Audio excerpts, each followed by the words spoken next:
What's up, guys? This is Kyle Mahalik, aka Jack in the Box Dude, aka I'm Ron Burgundy. Here we are in San Diego, California, and along with the fellow poker sharks and myself, we are very excited to take you on this journey along with us to the World Series of Poker in Las Vegas, Nevada. How it all started is I run a home game at my house. We call ourselves the Poker Sharks, and half of the money each night gets paid out in nightly prizes, and the other half of the money goes to our season-ending prizes, where there's like a point structure and a leaderboard where our champion is able to represent our group, and he plays in the World Series of Poker main event. This year, that was Eric Gideson will be representing us at the main event, as well as we had three $1,500 seat winners, which include Jared El Matador Nelson is our videographer, myself, Kyle Mahalik, Jack in the Box Dude, as well as Kevin, Notorious KEV McBride, will be playing $1,500 events. And once again, I invite you to join us on the journey, and let's have some fun along the way.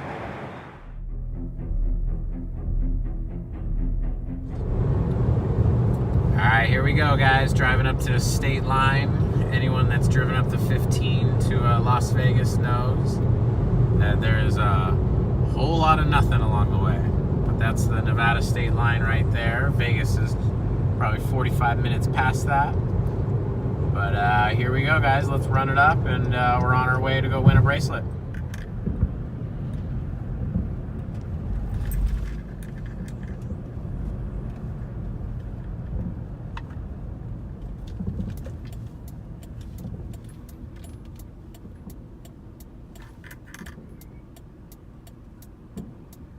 So here's the room, which is pretty spacious.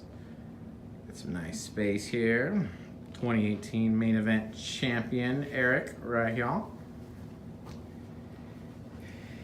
And this is the Poker Palace, guys. This is where some eventual bracelet winners will be sleeping tonight.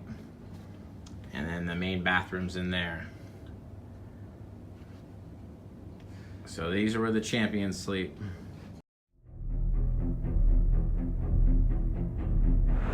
What I love about No Limit Texas Hold'em is it's a very simple game that takes only about a minute to learn, but truly takes a lifetime to master. Let me tell you a little more about the game. How it works is each player at the table, normally about 9 or 10 players, are given 2 hole cards. And after they're given those 2 hole cards, there's an initial round of betting. And after that round of betting is complete, then 3 community cards come out on the board. That's called the flop. After those 3 community cards come out, and what we're trying to do is I'm trying to make the best 5-card hand with the 2 cards that I'm holding that are private, along with the 5 community cards that everyone at the table is allowed to use. And amongst those 7 cards is you're trying to make the best 5-card hand possible. So after the flop, there is an initial round of betting. After that round of betting is complete, is a 4th card, community card comes on the board that is called the turn or 4th street. There's another round of betting, and after that round of betting, the 5th and final card called 5th street or the river card comes on the board, and there is a final round of betting. And if 2 players or multiple players make it to the end of the betting, then a showdown happens where the best hand wins. If one player can push the other players off the pot before showdowns, then of course he wins the pot.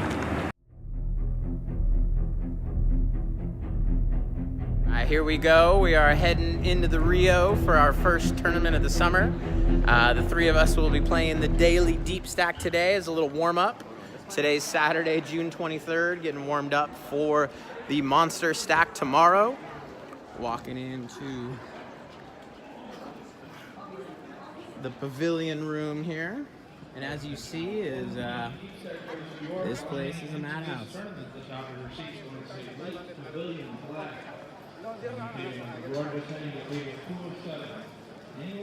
Pretty good. Whew.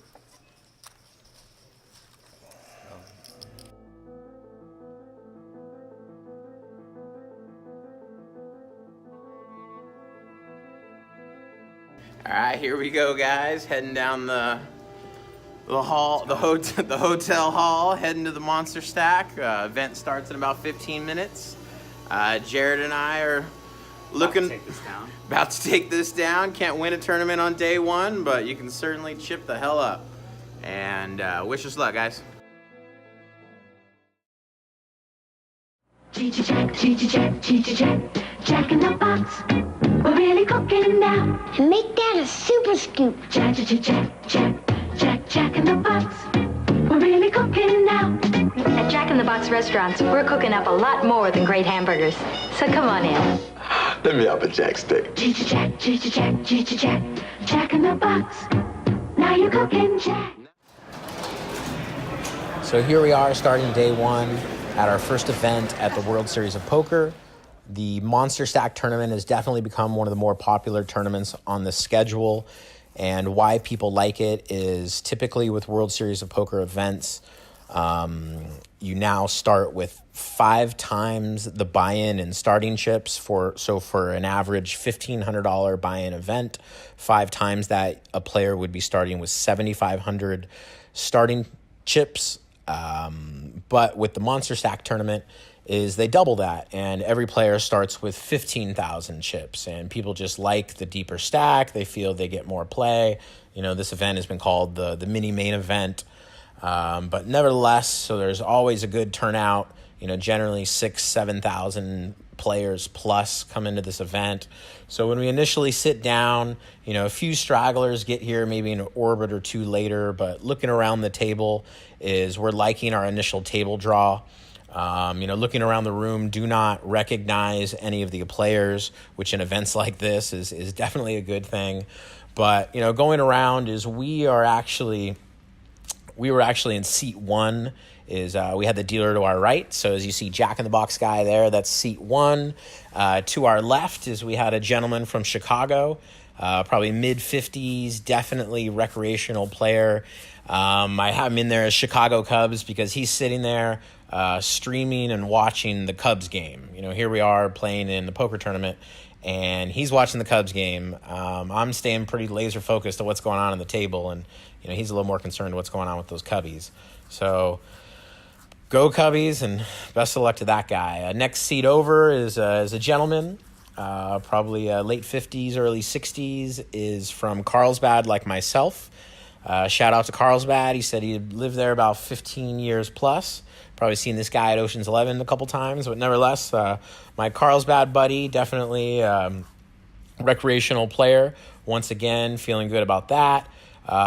First guy we're initially worried about is a Canadian gentleman who was a really nice guy. And I always think when people are traveling a long ways to come to play these events is generally you'd hope they're a better poker player. But nevertheless, tried to get some table talk out of him, just seeing if he had been there the whole summer or not, or if he was just playing an event or two. I generally try to ask people like, hey, what flight are you playing the main? Just kind of get a feel for, you know, what their experience is. But so nevertheless is Mr. Vancouver there. And then Mr. Blinks R Us was a mid-20s, late 20s gentleman from Chicago. Anytime he got in a big pot, his blink rate was unbelievably fast. More on that later. To his left is Don't Ask Me for Shit. Who this was an awesome older gentleman who had a hat that said, Don't Ask Me for Shit. Very creative with the nickname. He also had a t-shirt that said, This Guy is Bluffing, and it was pointing to the guy to his left. Speaking of the guy to his left, he is aptly named Not Going to Be Here for Long. Guy opened a very wide range of hands, and you know, generally in these types of tournaments is, you know, unless you get lucky, it's just not really going to work out for you. To his left was a real nice guy, went by the name of Mel, and he was definitely your tight as right, kind of tight aggressive player where, you know, really only opened up and went to the flop with a very narrow range of hands. You know, I would assume this player was definitely playing maybe only about 8% of his hands. So typically, he was coming into a pot. He generally had some pretty strong holdings. To his left is the Chinese Sharkette, was a very fun, very attractive Chinese poker shark. Definitely a player. I picked up on that right away. And but nevertheless, this is our initial table draw. Definitely had a lot of action on my day one table.